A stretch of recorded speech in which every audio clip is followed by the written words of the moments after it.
राजन को आज घर लौटने में देर हो गई थी। रात के सन्नाटे को वो अपनी साइकिल से चीरता हुआ चला जा रहा था। वो गांव की नदी तक पहुंचा ही था कि तभी उसे नदी के पास एक काला साया दिखाई दिया जो नदी के किनारे पानी को घूरे जा रहा था। इतनी रात को नदी के पास देखकर राजन के ना जाने क्यों रोंगटे खड़े हो गए। उसे ऐसा महसूस हुआ मानो उसके पैर साइकिल के पैडल पर जम गए हो। राजन कपकपाते हुए होठों से बोला, कौन है वहां पर? राजन ने इतना बोला ही था कि अचानक वो साया बिजली की रफ्तार से दौड़ता हुआ राजन के नजदीक आ गया। राजन की नजर जैसे ही उस साये पर पड़ी, उसके हलक से एक भयानक चीख निकल गई। इस घटना के 1 महीने बाद अर्जुन का सारा ध्यान ड्राइविंग पर था। उसकी पत्नी शिखा कार में ड्राइविंग सीट के बगल में बैठी हुई एक मैगजीन पढ़ रही थी। शिखा ने मैगजीन रखकर अर्जुन की ओर देखकर कहा, और कितनी दूर रह गया है तुम्हारा गांव अर्जुन? बस थोड़ी दूर रह गया है, आधे घंटे में हम पहुंच जाएंगे। तुम्हारे चेहरे पर इतनी टेंशन क्यों है? टेंशन क्यों नहीं होगी शिखा, मैंने अपनी माँ को बगैर बताए तुमसे लंदन में शादी जो कर ली। पता नहीं माँ तुम्हें देखकर कैसे रिएक्ट करेगी। डोंट वरी अर्जुन, मुझ पर भरोसा रखो। तुम्हारी माँ को मनाने की जिम्मेदारी मेरी है। आई होप शिखा ऐसा ही हो। यकीन मानो अगर ऐसा हुआ ना तो मेरे ऊपर से एक बहुत बड़ा बोझ उतर जाएगा। अब मुस्कुरा भी दो यार। अच्छा, तुम बता रहे थे कि गांव में तुम्हारी बहुत बड़ी हवेली बनी हुई है, कुछ बताओ ना अपनी हवेली के बारे में। अरे 15 मिनट में हम वैसे भी पहुंचने वाले हैं, तुम खुद देख लेना। कुछ ही देर में अर्जुन अपने गांव वीरपुर अपनी हवेली में खड़ा हुआ था। अर्जुन की मां अर्चना देवी अर्जुन के स्वागत के लिए हवेली के बाहर खड़ी हुई थी। अर्जुन ने दौड़कर अपनी मां के पैर छुए और डरते हुए बोला, ये शिखा है मां, मेरी पत्नी। हम दोनों ने लंदन में शादी कर ली। अर्जुन की बात सुनकर अर्चना देवी मुस्कुराकर बोली, कोई बात नहीं बेटा, एक ना एक दिन तो तुझे शादी करनी ही थी। इतना बोलकर अर्चना ने अपनी बहू को गले लगा लिया और वो अंदर आने का इशारा करती हुई वहां से चली गई। अर्जुन को अपनी मां का ये बिहेवियर देखकर बहुत ज्यादा हैरत हुई। उसे उसकी मां इस बार बहुत बदली हुई सी लगी। अर्जुन पूरे 10 साल बाद लंदन से आया था। अर्जुन उन्हीं ख्यालों में खोया हुआ था कि उसके कानों में उसकी पत्नी शिखा की आवाज टकराई। अब क्या बाहर ही खड़े रहने का इरादा है क्या? अंदर नहीं चलोगे? कौन से ख्यालों में गुम हो गए? मुझे लगा था माँ को मेरी शादी के बारे में जानकर बुरा लगेगा, मगर माँ को तो जैसे कोई फर्क ही नहीं पड़ा। अजीब आदमी हो, ये तो अच्छी बात है। मुझे मेहनत करने की जरूरत ही नहीं पड़ी। चलो अब अंदर भी चलो।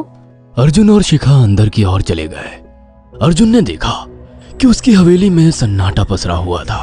उसे याद था कि उसकी हवेली में बहुत सारे नौकर चाकर हुआ करते थे। डाइनिंग टेबल पर डिनर के दौरान अर्जुन अपनी माँ से जो बोला वो सुन उसकी पत्नी शिखा और रहस्यमय अंदाज में मुस्कुराकर लगातार देखे जा रही थी। माँ, हवेली के सारे नौकर कहाँ गए? मैंने सबको छुट्टी दे दी बेटा। लेकिन क्यों माँ, तुम्हें तो काम करने में बहुत ज्यादा तकलीफ होती होगी। नहीं बेटा, मुझे कोई तकलीफ नहीं होती। कुछ वक्त से मुझे सुकून और सन्नाटा अच्छा लगता है। अर्जुन इससे पहले अपनी माँ से कुछ कहता कि उसकी माँ ने उसे बोलने से रोक दिया। अर्जुन चुपचाप खाना खाने लगा। खाने के बाद अर्जुन और शिखा बेडरूम में चले गए। अर्जुन बेड पर सोच में लेटा हुआ था कि अचानक शिखा अर्जुन से लिपट गई और वासना का तूफान अपने चरम पर पहुंच गया था। अचानक शिखा को दरवाजे पर 2 लाल लाल आंखें दिखाई दिए।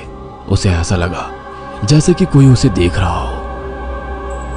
शिखा ने तुरंत बेड से उठकर अपने कपड़े पहन लिए। क्या हुआ शिखा? अर्जुन, मुझे ऐसा लगा जैसे कोई हम दोनों को देख रहा हो। पागल हो गई हो क्या?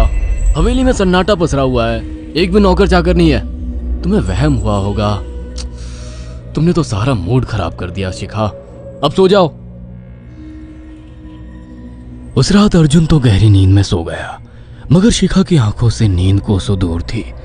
अगली सुबह शिखा जल्दी उठकर किचन की ओर चली गई, मगर उसने देखा कि उसकी सास अर्चना नाश्ता तैयार कर चुकी थी। माँ, आपने तकलीफ क्यों की? मुझे बुला लेती आप। शिखा की बात सुनकर उसकी सास अजीब से अंदाज में शिखा की ओर देखने लगी। उनके देखने के अंदाज में पता नहीं ऐसा क्या था कि शिखा को अपने रोंगटे खड़े होते हुए महसूस हुए। अर्चना धीरे धीरे करीब कदमों से शिखा के करीब आकर बोली, कोई बात नहीं बेटी, तुम्हें अब यहीं रहना है। तुम सिर्फ मेरे बेटे के साथ प्यार से रहो और जल्दी से मुझे एक पोता दे दो। काम की चिंता मत करो, वो सब मैं कर लूंगी। कुछ ही दिनों के बाद अर्चना गर्भवती हो गई। उसे हवेली में रहते हुए 6 महीने से ज्यादा वक्त हो चुका था और इन 6 महीनों में उसने नोट किया कि जब से वो गर्भवती हुई है उसकी सास अचानक से आकर उसके पेट पर हाथ फेरने लगती और अजीब से अंदाज में उसके पेट को घूरने लगती। शिखा ने तंग आकर अर्जुन से कहा, अर्जुन, मुझे तुम्हारी माँ का बिहेवियर बड़ा अजीब लगता है। तुम्हारी माँ जब देखो मेरे पेट पर आकर हाथ फेरती रहती है। अरे माँ को अपने पोते के आने का बेसब्री से इंतजार है शिखा, इसमें अजीब लगने वाली क्या बात है? मैं तुम्हें कैसे समझाऊं? मैंने माँ की आंखों में एक अजीब सी चमक देखी है। कैसी चमक? शिखा के मुंह से अचानक से एक अल्फाज निकल गया, जैसे किसी डायन की आंखों में होती है।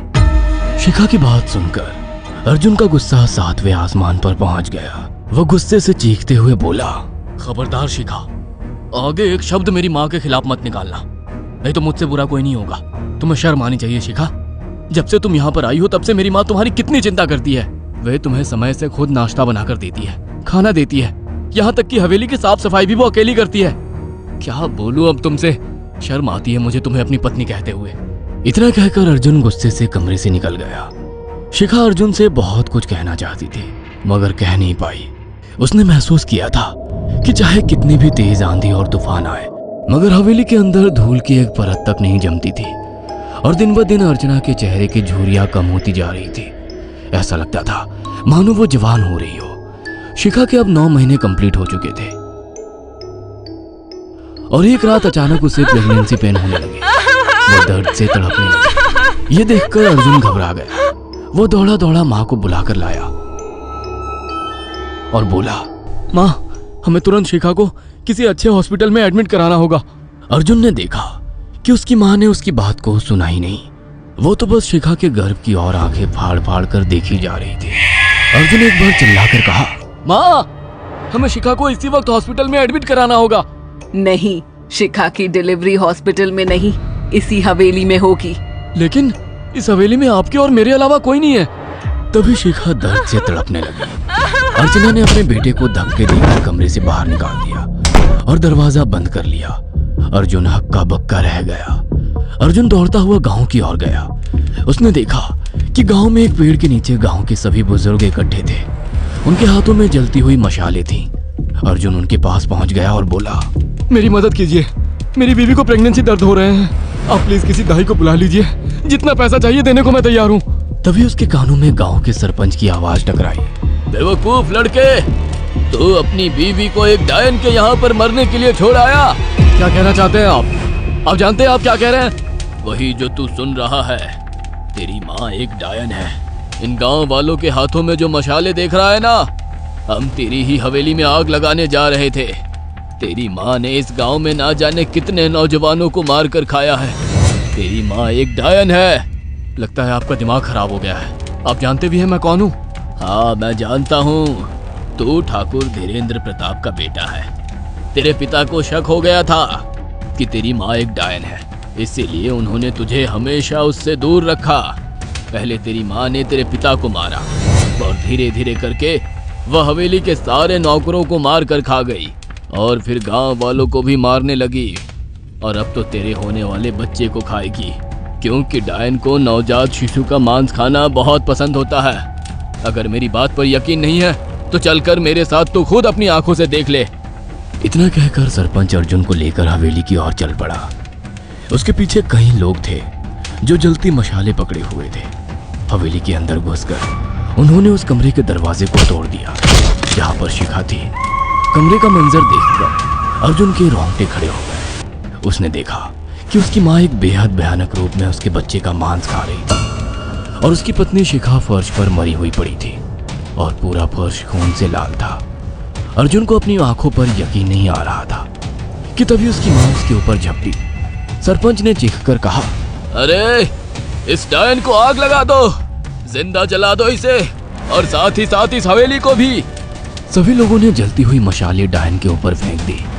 देखते ही देखते डायन दर्द से चीखने और चिल्लाने लगी और कुछ ही देर में वो जलकर राख हो गई। हवेली में आग लगते ही सभी लोग अर्जुन को खींचकर बाहर ले आए। अगले दिन अर्जुन अपनी पत्नी की यादें साथ लेकर आंखों में आंसू लिए दोबारा लंदन वापस चला गया। अगर आपको हमारी ये कहानी पसंद आई हो तो इसे लाइक और शेयर करना ना भूलें। साथ ही ऐसी और नई कहानियों के अपडेट्स पाने के लिए हमारे चैनल अक्षु टीवी को जरूर सब्सक्राइब करें।